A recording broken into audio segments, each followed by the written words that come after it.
ছেলেটির যেমনি কথা ফুটল অমনি সে বললে, গল্প বলো।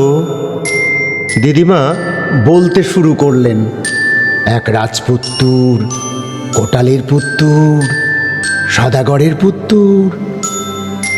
গুরুমশাই হেঁকে বললেন, 3 4 12। কিন্তু তখন তার চেয়ে বড় হাঁক দিয়েছে রাক্ষসটা, হাও মাও খাও। নাম তার হুঙ্কার ছেলেটার কানে পৌঁছয় না। যারা হিতৈষী তারা ছেলেকে ঘরে বন্ধ করে গম্ভীর স্বরে বললে, 3 4 12, এটা হলো সত্য। আর রাজপুত্তুর, কোটালের পুত্তুর, সওদাগরের পুত্তুর, ওটা হলো মিথ্যা।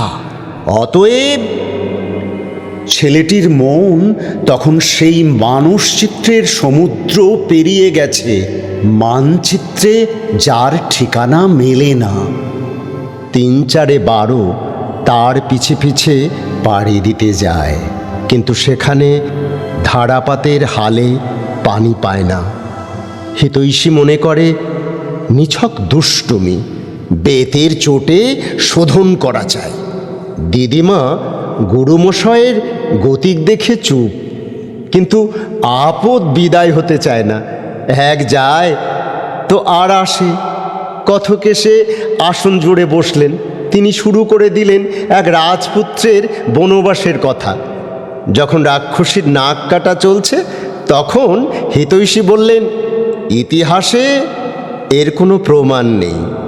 যার প্রমাণ পথে ঘাটে সে হচ্ছে 3 4 12। ততক্ষণে হনুমান লাফ দিয়েছে আকাশে। অত ঊর্ধ্বে ইতিহাস তার সঙ্গে কিছুতেই পাল্লা দিতে পারে না। পাঠশালা থেকে স্কুলে, স্কুল থেকে কলেজে ছেলের মনকে পুটপাকে শোধন করা চলতে লাগলো।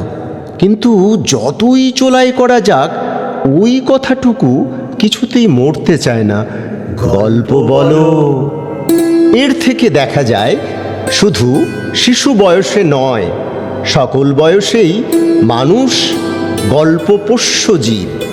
তাই পৃথিবী জুড়ে মানুষের ঘরে ঘরে, যুগে যুগে, মুখে মুখে, লেখায় লেখায় গল্প যা জমে উঠেছে তা মানুষের সকল সঞ্চয়কেই ছাড়িয়ে গেছে। হিতৈষী একটা কথা ভালো করে ভেবে দেখে না, গল্প রচনার নেশাই হচ্ছে সৃষ্টিকর্তার সব শেষের নেশা। তাকে শোধন করতে না পারলে মানুষকে শোধন করার আশা করা যায় না। একদিন তিনি তার কারখানা ঘরে আগুন থেকে জল, জল থেকে মাটি গড়তে লেগে গিয়েছিলেন। সৃষ্টি তখন গলদঘর্ম, বাষ্প ভাড়াকুল। ধাতু পাথরের পিণ্ডগুলো তখন থাকে থাকে গাঁথা হচ্ছে। চারদিকে মাল মশলা ছড়ানো আর দমাদম পিটনি। সেদিন বিধাতাকে দেখলে কোনো মতে মনে করা যেতে পারত না যে তার মধ্যে কোথাও কিছু ছেলে মানুষই আছে। তখনকার কাণ্ড কারখানা যাকে বলে সারবান। তারপরে কখন শুরু হলো প্রাণের পত্তন। জাগলো ঘাস, উঠল গাছ, ছুটল পশু, উড়ল পাখি। কেউ বা মাটিতে বাঁধা থেকে আকাশে অঞ্জলি পেতে দাঁড়ালো, কেউ বা ছাড়া পেয়ে পৃথিবীময় আপনাকে বহুধা বিস্তার করে চলল।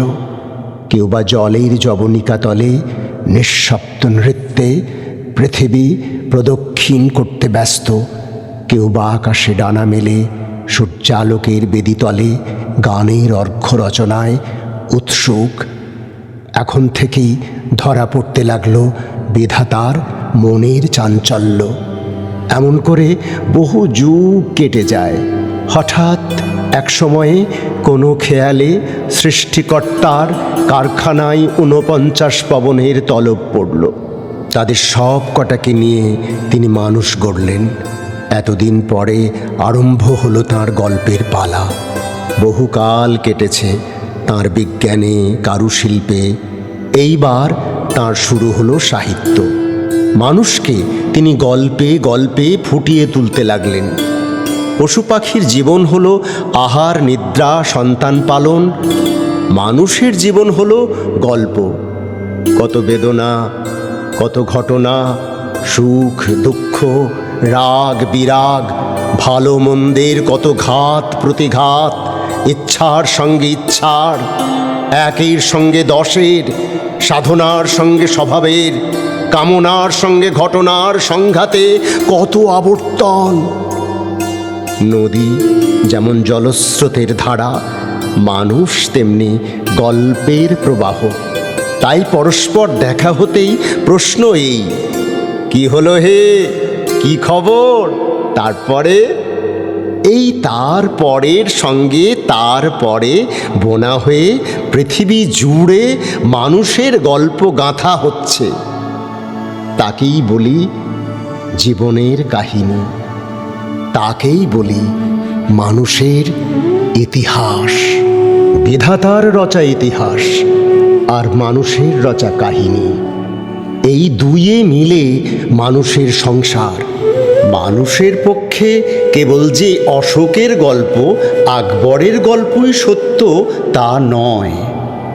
যে রাজপুত্র 7 সমুদ্র পারে 7 রাজার ধন মানিকের সন্ধানে চলে, সেও সত্য। আর সেই ভক্তি বিমুগ্ধ হনুমানের সরল বীরত্বের কথাও সত্য, যে হনুমান গন্ধমাদনকে উৎপাটিত করে আনতে সংশয় বোধ করে না। এই মানুষের পক্ষে আওরঙ্গজেব যেমন সত্য, দুর্যোধনও তেমনি সত্য। কোনটার প্রমাণ বেশি, কোনটার প্রমাণ কম, সেই হিসাবে নয়, কেবল গল্প হিসাবে কোনটা খাঁটি, সেইটাই তার পক্ষে সবচেয়ে সত্য।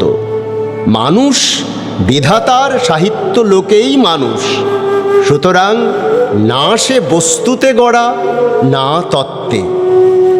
অনেক চেষ্টা করে হিতৈষী কোনো মতেই এই কথা মানুষকে ভোলাতে পারলে না।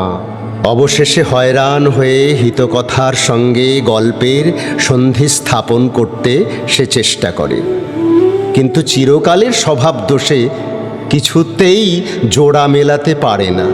তখন গল্পও যায় কেটে, হিতকথাও পড়ে খসে, আবর্জনা জমে ওঠে।